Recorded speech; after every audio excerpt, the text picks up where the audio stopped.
Merci Camille. Bonjour à tous. Comme vous ne le voyez pas, c'est l'été au Havre. Vous ne le voyez pas parce qu'il fait frais et que la pluie tombe doucement et qu'on n'est pas l'été, mais on est au Havre en revanche. Et il y a quelques années, quand on a imaginé la façon dont on allait célébrer les 500 ans de la ville du Havre, on s'est dit qu'une bonne façon de célébrer les 500 ans, pas la seule, mais une bonne façon de célébrer les 500 ans, c'était d'inviter les Havrais et puis d'inviter les gens qui ne connaissaient pas le Havre à regarder la ville. Et elle a regardé de façon un peu décalée, parce qu'elle s'était beaucoup transformée. Parce que quand il a regardé souvent avec soit l'œil de l'habitude, soit l'œil de l'a priori. Et que si on leur proposait une façon de la regarder un peu décalée, un peu surprenante, ils pouvaient finalement se rendre compte de ces transformations et se rendre compte de ce qu'elle est et de ce qu'elle a toujours été. Et c'est pour ça qu'en 2017, on a choisi une programmation l'été euh, consistant à mettre beaucoup d'œuvres d'art contemporain dans la ville. Alors, on n'a pas fait que ça, mais enfin, on a fait ça. Et ça a plutôt bien marché. Et on a pris la décision, année après année, de continuer cet exercice qui s'appelle Un été au Havre et qui, tous les ans, nous permet d'ajouter à une collection qui se constitue au fur et à mesure du temps qui passe des œuvres parfois monumentales, parfois toutes petites, parfois éphémères, parfois très durables, qui invitent à regarder des monuments, des bâtiments, une ville un peu autrement, avec parfois des très grands succès.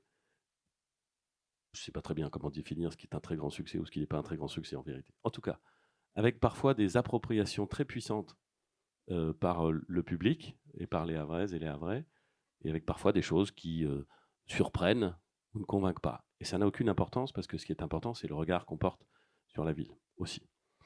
Et on a continué cet exercice, et quand Gaël Charbot est devenu le directeur artistique, celui qui pense la programmation d'un été au Havre, il nous a dit c'est bien, mais c'est pas suffisant. C'est plutôt un bon état d'esprit d'ailleurs. Hein. Il nous a dit c'est bien et c'est pas suffisant parce que vous pratiquez le regard sur une ville qui se transforme à travers l'art, mais ça pose plein de questions qu'on ne peut pas laisser comme ça en plan, qu'il faut explorer, qu'il faut discuter et sur lesquelles il faut réfléchir et échanger. Et c'est pour ça qu'il y a Métamorphose, qui est pas du tout un exercice où on présente une programmation, qui n'est pas du tout un exercice où on prend des décisions, mais qui est un moment que vous avez souhaité créer, Gaël, et c'est une bonne idée, où on échange sur qu'est-ce que c'est qu'une ville qui se transforme, qui pense sa transformation ou qui subit une transformation. Et quelle place, évidemment, l'art peut prendre dans la transformation d'une ville et dans l'appropriation par les habitants de cette transformation. Donc, c'est à la fois un exercice sensible et intellectuel que vous nous proposez, Gaël.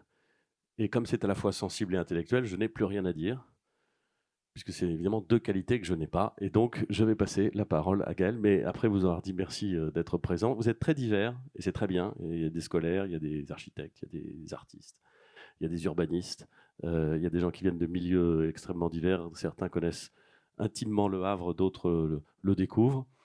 C'est très bien, c'est parfait, c'est exactement comme ça qu'il faut que ce soit. En tout cas, je crois que c'est exactement comme ça que Gaël l'a pensé. Et donc, je lui passe la parole. Bienvenue au Havre.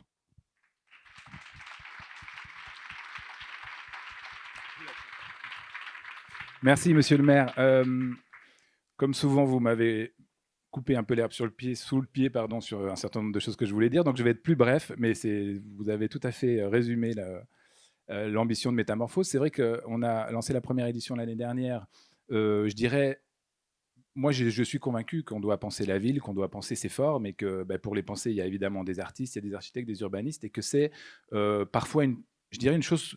On a l'impression que ça sort un peu de l'esprit commun et qu'on a l'impression que ces formes sont données, sont là, sont évidentes, alors qu'en réalité, il y a énormément de filières derrière, il y a des écoles, il y a des penseurs, il y a des conflits, il y a des discussions esthétiques, il y a des jugements de goût, bref. La ville, c'est effectivement un terrain de transformation et notamment les artistes, ce sont finalement les connecteurs de toutes les compétences qui fabriquent cette ville ou ces formes. Des ingénieurs, des architectes, des urbanistes, des paysagistes, etc. Et on se rend compte avec un été au Havre, dès qu'on lance des projets, qu'en réalité, on fait souvent appel à plein de corps de métier. Ça peut aller du jardinier au soudeur, etc. Et donc on se rend compte que la ville, c'est un ensemble de compétences et que rien n'est donné comme ça, comme si c'était impensé en réalité. Il y a énormément de gens qui le pensent. Et donc ma conviction, mais évidemment je ne suis pas du tout le seul à le penser, c'est que pour transformer cette ville et pour aussi peut-être régler un certain nombre des paradoxes de notre époque, il s'agit de les poser, de réfléchir avec ceux qui fabriquent ces formes. Et donc c'est comme ça que j'ai eu cette idée de métamorphose, avec simplement ce constat, c'est qu'on a effectivement l'été des formes et on constitue une collection d'œuvres à ciel ouvert ici au Havre. Et je me suis dit, Métamorphose, ça peut être une collection de paroles. Et donc, vous le voyez, on est filmé, ce qui nous oblige à être très vigilants sur les bêtises qu'on peut raconter. Et donc, l'idée, c'est d'archiver ces paroles sur la ville et la variété des interventions qu'on accueille ici à Métamorphose pour qu'on puisse s'y référer, pour qu'on puisse reprendre. Et puis, pourquoi pas un jour, on en fera peut-être une édition ou un digest ou je ne sais quoi. Et c'est surtout de montrer tout ce qu'il y a derrière ces œuvres d'art, ces intentions, cette ville qui se construit et toutes les réflexions parfois utopiques, parfois totalement délirantes, parfois très concrètes. On va avoir des cas là dans la journée très concrets. Et donc voilà comment est née Métamorphose. Et je dois aussi vous confesser que on est tous très occupés et que pour moi c'est un moment génial parce que pendant une journée j'écoute des projets et des gens que j'adore, dont j'adore les points de vue, ou même si on n'est pas toujours d'accord. Et donc c'est un peu un truc aussi égoïste parce que enfin là je pose une journée pour vraiment écouter toutes ces paroles sur un format, vous le verrez, qui est assez dynamique. Chaque intervenant a 30-40 minutes pour exposer son projet ou ses réflexions. Donc ça va assez vite pour pas qu'on s'enquilosse comme ça. L'idée, c'est que cette ville est en mouvement, qu'elle est dynamique. Et donc les interventions, elles aussi, vont nous faire voyager d'un point à un autre, des réflexions de géographiques, etc. Je ne serai pas complet si je ne remercie pas nos deux partenaires et j'espère que je ne fais pas de bourde parce que c'est jamais ma grande spécialité. En tout cas, évidemment, je remercie Camille et le Volcan pour cet accueil.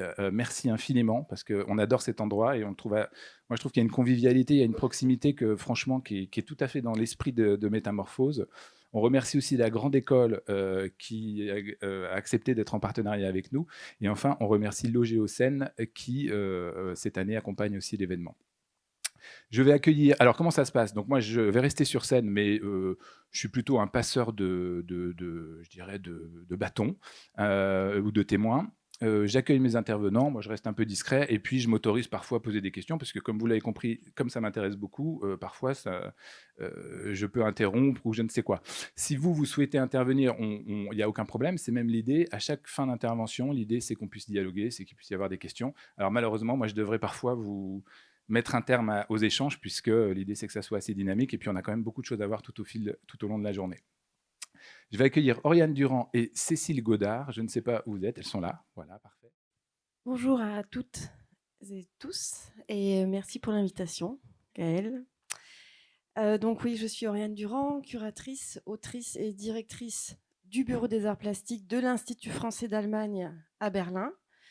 Donc c'est un bureau spécialisé qui soutient la création artistique française en Allemagne sous différents programmes.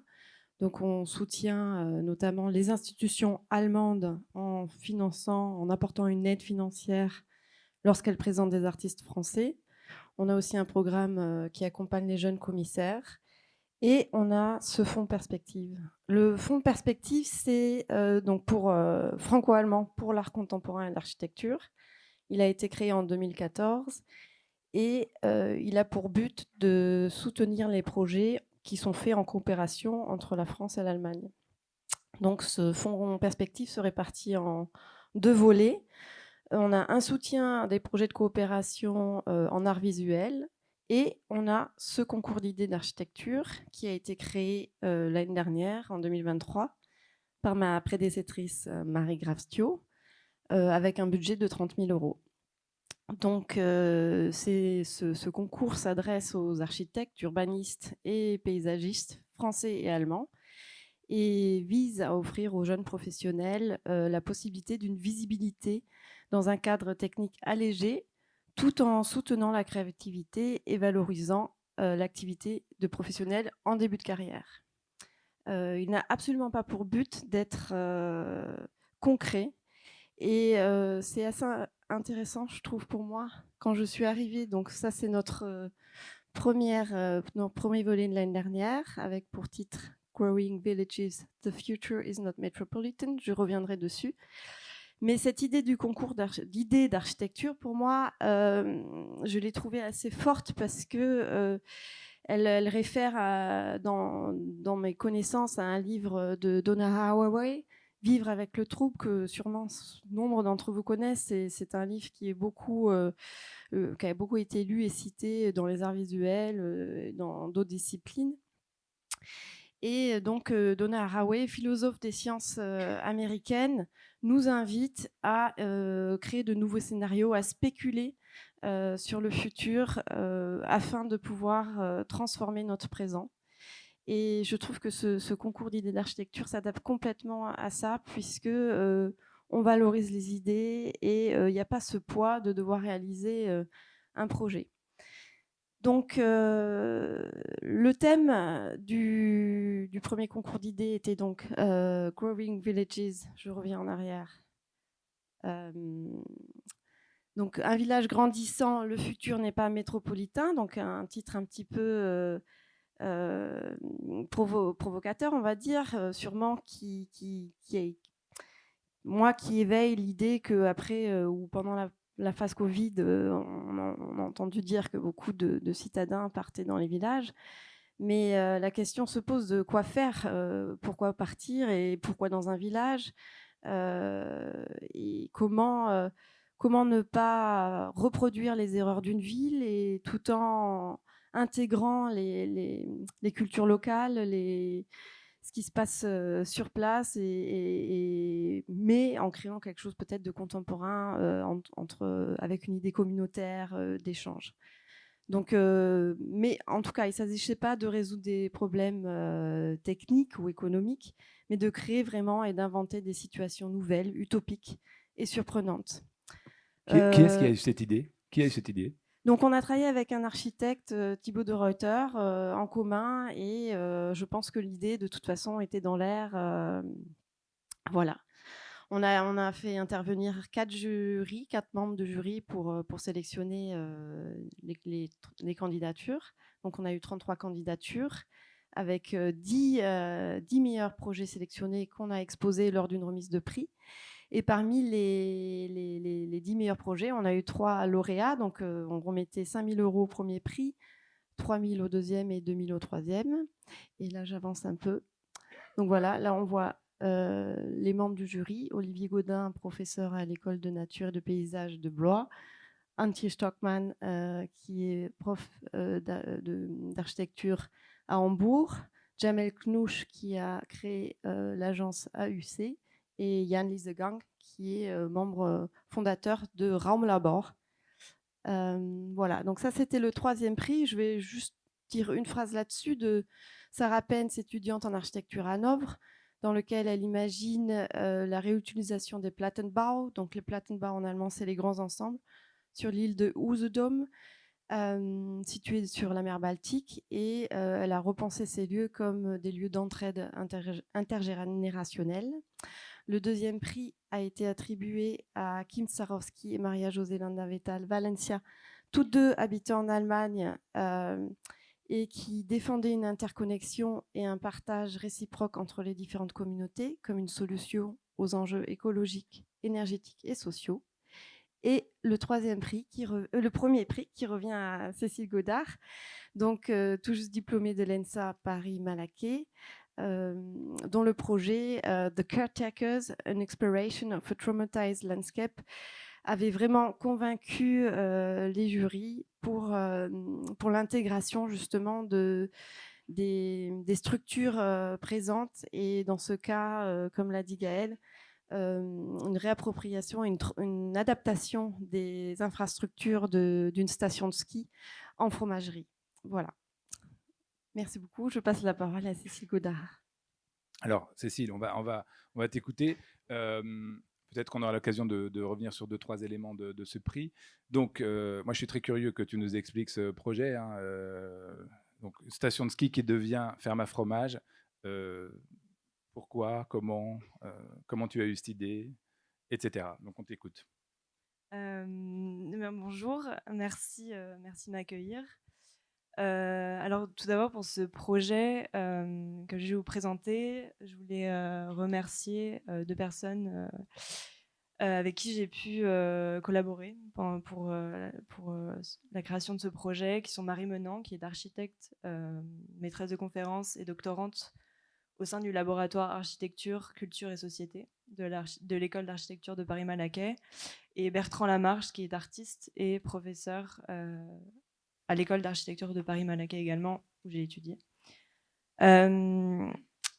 Et j'ai eu la chance dans un deuxième temps d'avoir pu être sélectionnée par le concours d'idées d'architecture perspective en octobre dernier. Et aujourd'hui, j'ai la chance de vous présenter ce projet à l'occasion des rencontres Métamorphose.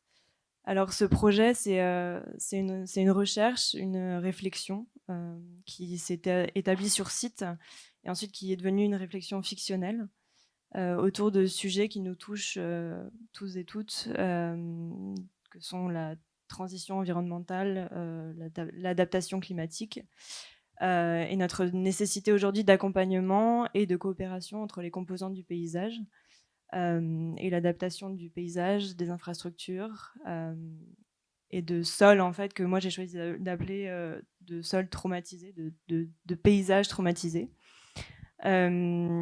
Dans notre cas, donc moi dans ce cas de projet, j'ai choisi de parler d'une station de ski de moyenne montagne, comme il en existe 190 en France. Donc c'est des stations de ski qui vont de 1100 mètres d'altitude à 1600 mètres d'altitude et qui sont propulsées en fait dans une spirale économique qui aujourd'hui est assez difficile pour elle de s'en sortir avec les conditions de neige actuelles. Et on sait très bien que voilà, la neige ne vient pas en temps voulu et sera de moins en moins présente.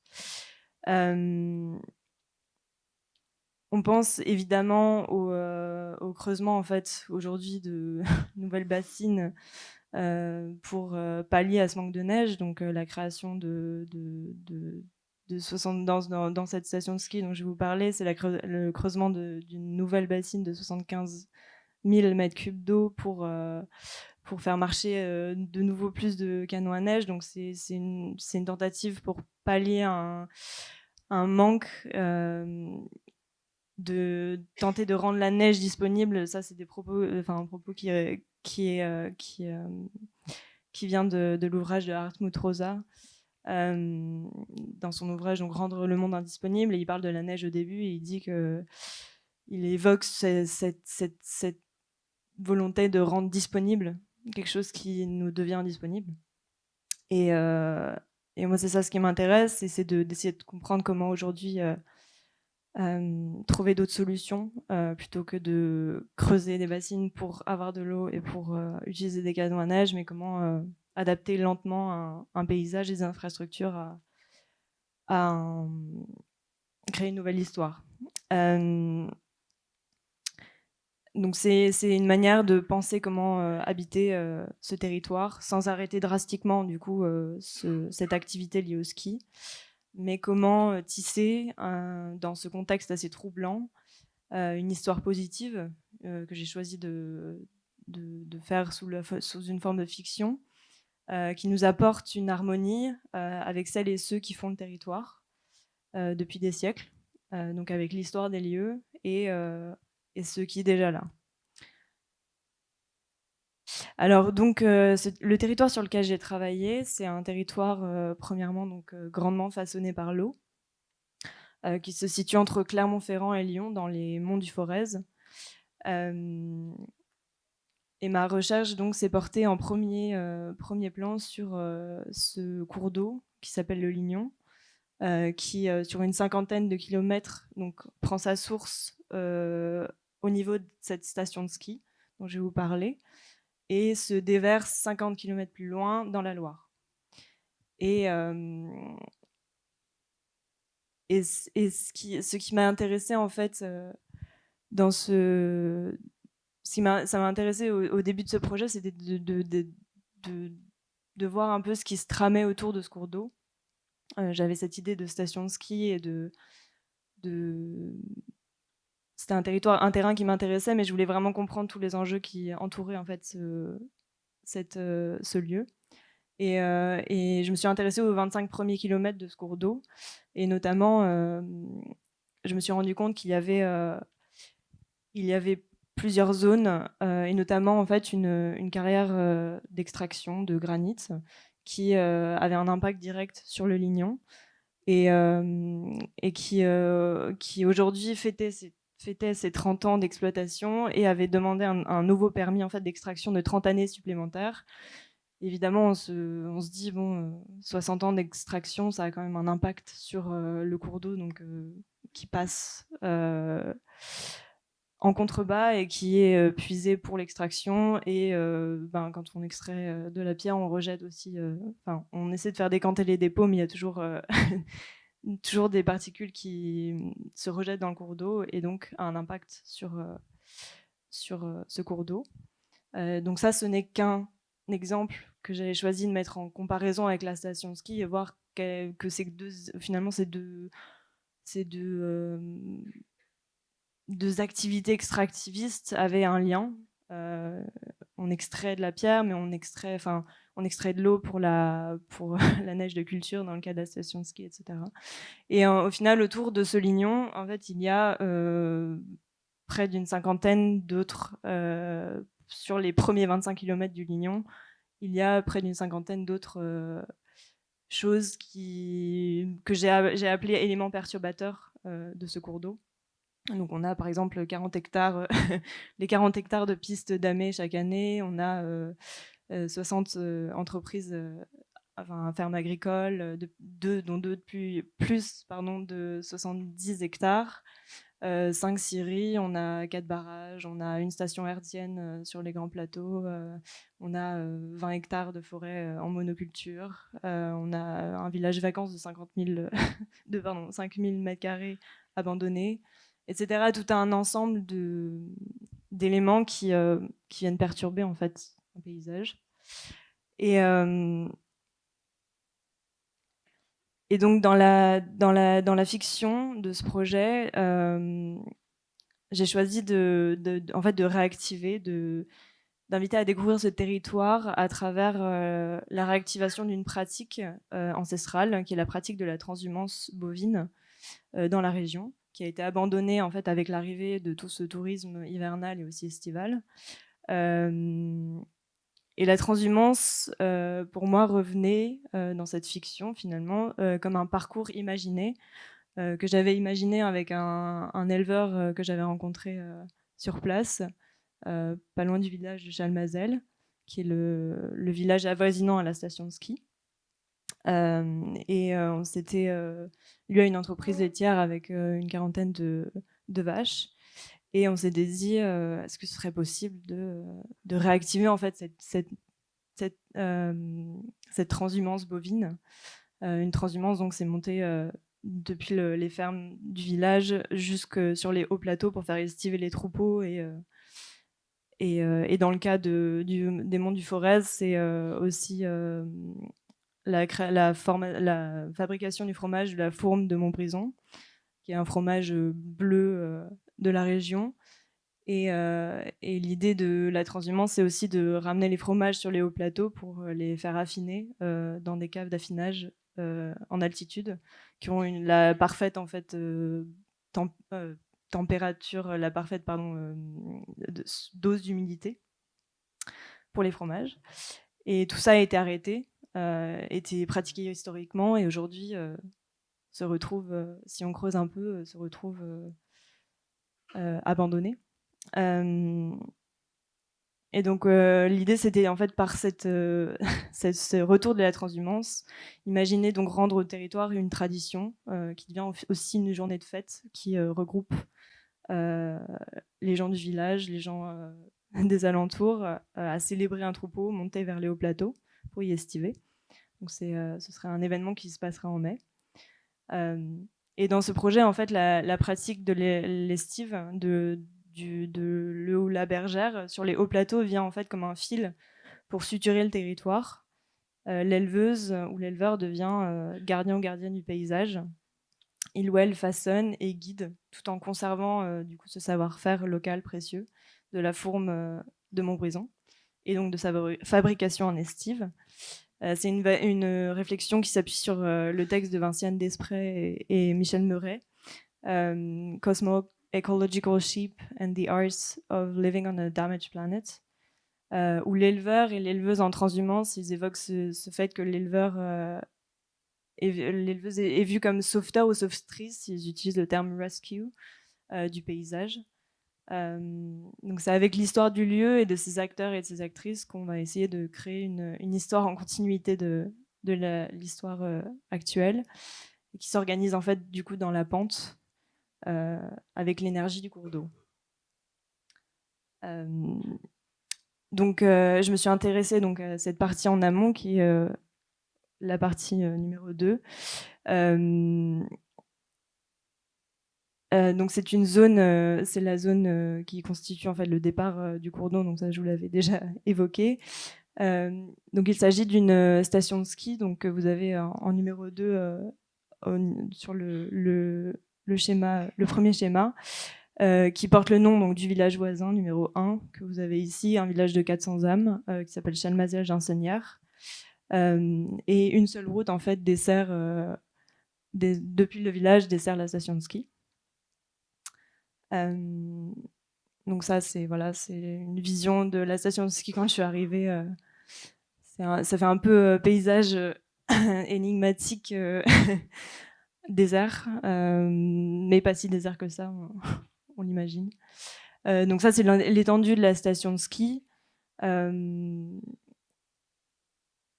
Qui n'est pas finalement pas gigantesque, hein, il y a 7 bâtiments, mais on voit qu'avec l'ensemble des remontées mécaniques, les pistes damées, une quinzaine de pistes damées, on a quand même un impact territorial important.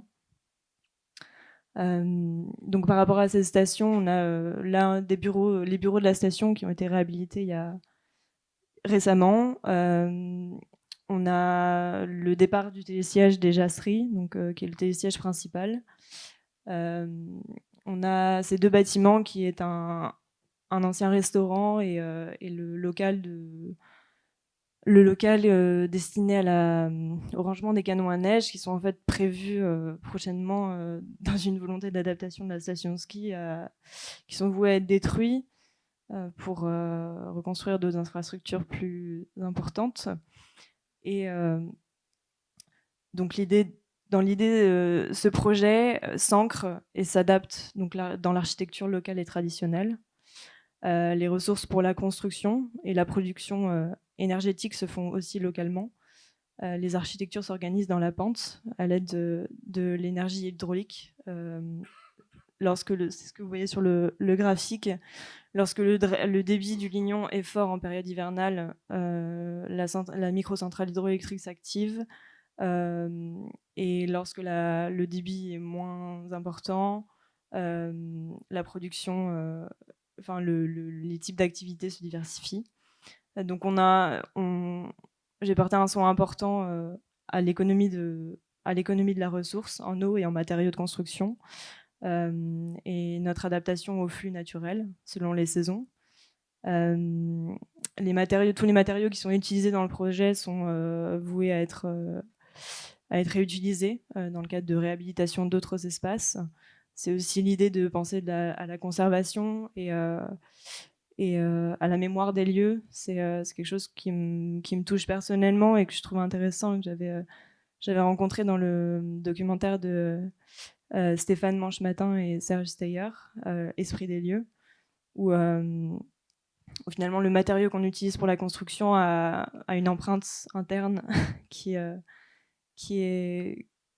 quand il est réutilisé, renvoie dans un nouveau lieu une mémoire. Et ça, je trouve ça assez intéressant. Donc ces 2 bâtiments qui sont les bâtiments qui étaient censés être démolis dans les prochains projets. Moi, du coup, j'ai pensé qu'il était peut-être intéressant de juste les réhabiliter et d'en repenser un peu l'organisation. Et donc j'ai appelé ça maison basse, en référence aux granges d'estive, qui se nomment maison haute dans les monts du Forez, et qui sont aussi les jasseries, qui sont les maisons d'estive.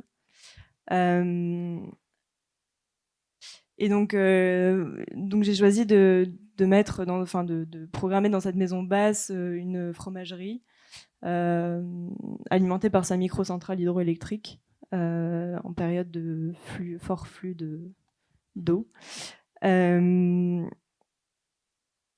Et sur cette zone, avant toute chose, l'idée c'était de redécouvrir aussi la partie du Lignon qui avait été... donc la station de ski a été construite sur le Lignon, donc à cet endroit-là, le Lignon passait dans des tuyaux bétonnés. Et dans l'idée, ce serait d'ouvrir pour participer à une continuité écologique à cet endroit-là, et recréer des berges pour le Lignon, et réouvrir en fait cet espace. Donc c'est un projet qui s'insère dans la pente, qui s'insère dans le paysage, et qui vient en fait s'alimenter avec la force de la pente et la force de l'histoire et de ce qui est déjà là. Donc dans l'idée, c'est une architecture qui suit l'existant, qui s'inscrit dans ces deux bâtiments qu'il était prévu de démolir, dans ces deux bâtiments qui datent des années 70, donc conçus de panneaux de béton préfabriqués, avec un revêtement en bois. L'idée, c'était d'utiliser le maximum de matériaux disponibles sur site en s'appuyant sur une partie de la structure et des dalles de béton existantes. Et aussi également l'usage du bois récupéré localement. Et aussi, il y avait une histoire de pente de toit qui était intéressante, c'est-à-dire dans les anciens bâtiments, le toit avait donc une pente inversée comme ça, et le toit avait été recouvert par une pente inversée dans l'autre sens, parce qu'il s'était rendu compte que le poids de la neige, donc il y a 30-40 ans, en gros, une toiture incurvée de cette manière ne pouvait pas supporter le poids de la neige. Donc ils avaient recouvert le bâtiment avec une pente inversée. Et là, je trouvais ça intéressant de repenser la manière dont ils avaient fait le premier toit, mais s'étaient rendu compte qu'avec la neige, ça passait pas. Et aujourd'hui, qu'on puisse le redécouvrir parce que la neige manque. Et pour moi, c'était une une sorte de métaphore assez intéressante. Voilà, donc c'est un bâtiment que j'avais choisi donc reprenant la structure existante, assez fluide, assez utilisable, utilisable de multiples manières différentes, mais avec ce noyau central qui est la fromagerie, et avec tous ces espaces qui s'organisent autour. Et donc, la fromagerie est implantée à côté du télésiège des jasseries, autour de laquelle, voilà, le télésiège qui est ici. Et donc,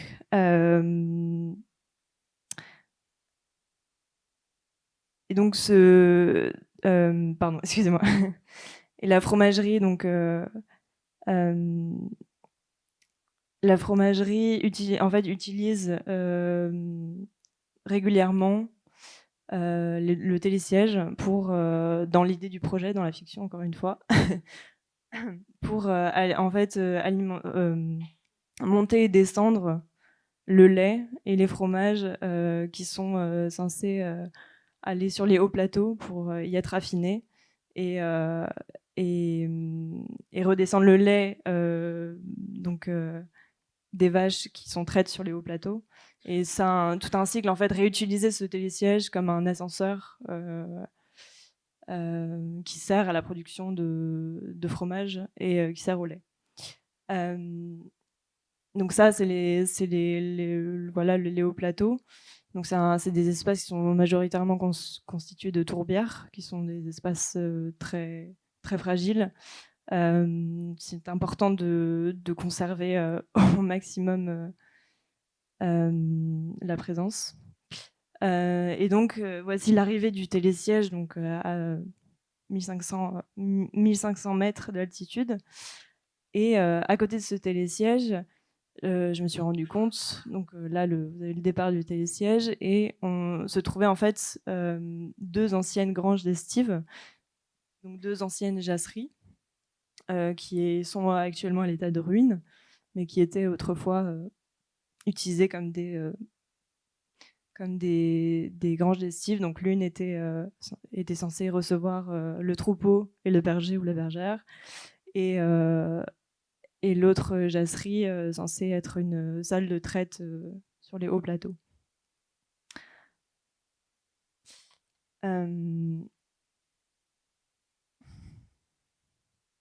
Et donc pour continuer ce projet, en fait, j'avais pensé donc réhabiliter aussi ces 2 granges pour recevoir justement les fromages, pour qu'ils soient affinés dans des caves, et recevoir les troupeaux de manière plus contemporaine, on va dire, aujourd'hui. Et donc en créant une salle de traite qui respecte un certain nombre de normes, et un habitat qui reçoivent l'éleveur, l'éleveuse et le troupeau. Et notamment favoriser la présence du troupeau près de l'habitat comme il était fait avant, parce que en gros la chaleur du troupeau permet à l'éleveur et l'éleveuse parce qu'on est à quand même une altitude assez importante, de ne pas avoir froid au final pendant la durée de l'estive.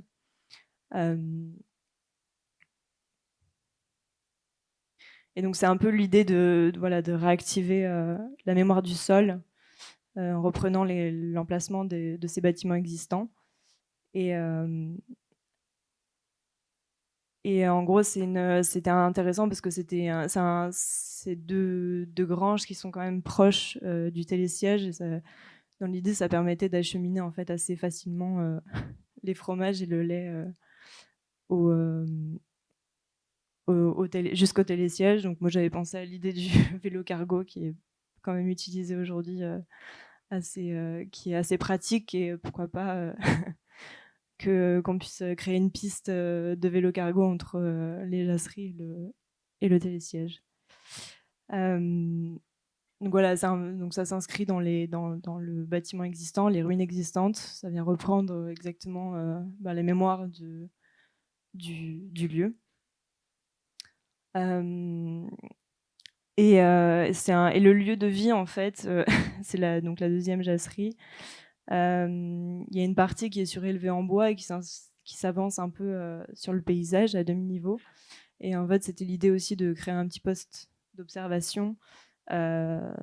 C'était pour reprendre un peu cette idée de redonner à l'éleveur ou à l'éleveuse la possibilité de garder un œil sur le paysage et de veiller à son équilibre, en fait. En d'autres termes, c'est juste la présence neutre de quelqu'un qui connaît et qui fait le paysage et qui veille aux espaces très sensibles, majoritairement composés de tourbières, comme je l'avais dit. Et donc c'est un peu une manière horizontale je trouve, de limiter les abus qu'il peut y avoir. Et je trouvais ça assez intéressant. Et j'aimerais juste finir sur donc cette référence qui m'a suivie en fait pendant tout ce projet. C'est un studio d'architecture qui est basé à Lisbonne, qui s'appelle ETC Projects, et qui eux travaillent beaucoup sur la recherche en architecture, et qui à l'occasion de cette exposition avait fait un travail en collaboration avec d'autres artistes, urbanistes, photographes, etc. Et j'aime bien la manière dont ils utilisent en fait les outils d'architecture pour raconter une histoire aussi qui aide en fait la recherche et la recherche en architecture. Et moi, ça m'avait beaucoup inspiré. Et je pense que je travaille beaucoup sur la fiction en architecture, et c'est quelque chose que j'aimerais bien pousser personnellement. Et voilà, l'idée de présenter l'architecture d'une autre manière est assez plaisante. Et voilà, je voulais juste vous remercier. Et merci à Oriane. Et merci à vous. Oriane, Est-ce que tu peux nous dire pourquoi le jury a retenu ce projet et lui a décerné le premier prix? Oui, alors on a pu le voir, hein, c'est un projet qui est vraiment ancré dans les traditions locales. Et ça, parmi les 33 projets, il y en a eu assez peu en fait, qui parlaient du centre et pas de l'extérieur. C'est-à-dire qu'on prend ce qu'il y a et on part d'une richesse en fait, locale qui va permettre de développer des idées plus grande. Donc ça, c'était un point important. La qualité des dessins, du texte. Alors, on l'a pas dit, mais Voilà. Cécile est aussi dessinatrice, mais vous avez dû le constater au fil de sa présentation.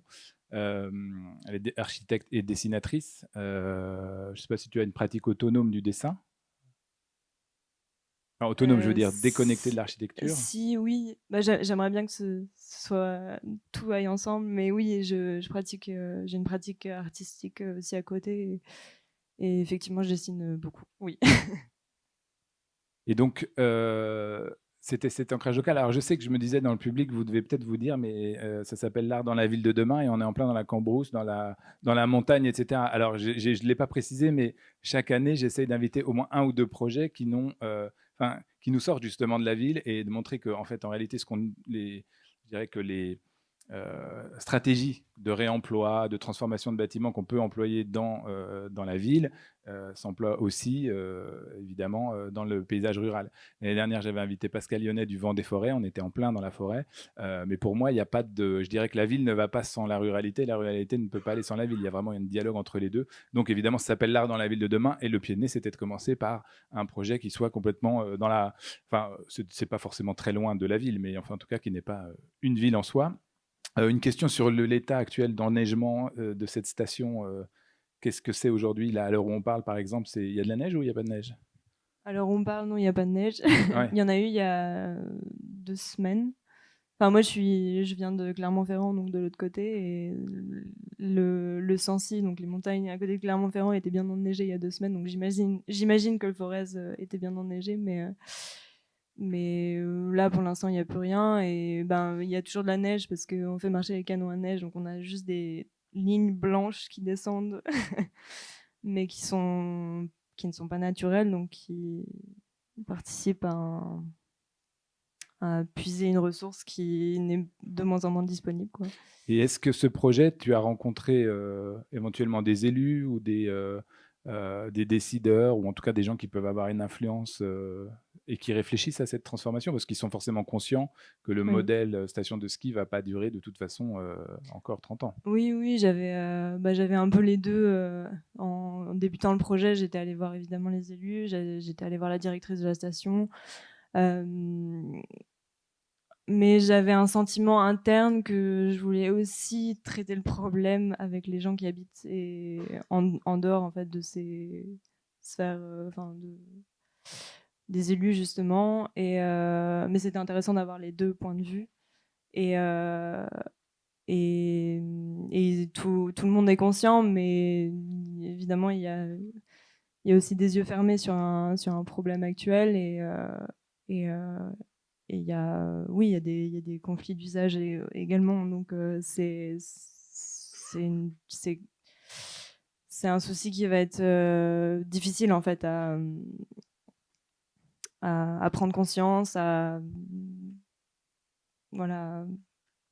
En même temps, c'est une nécessité. C'est-à-dire que là, on est vraiment dans un cas très concret où l'économie générée par la station de ski est totalement dépendante du réchauffement climatique. Donc, de toute façon, il faut que... Mais il y a toujours un projet de créer une nouvelle bassine de 65 000 m3 supplémentaires pour...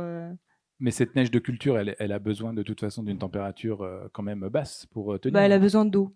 Après, la température basse, il y a des moyens de...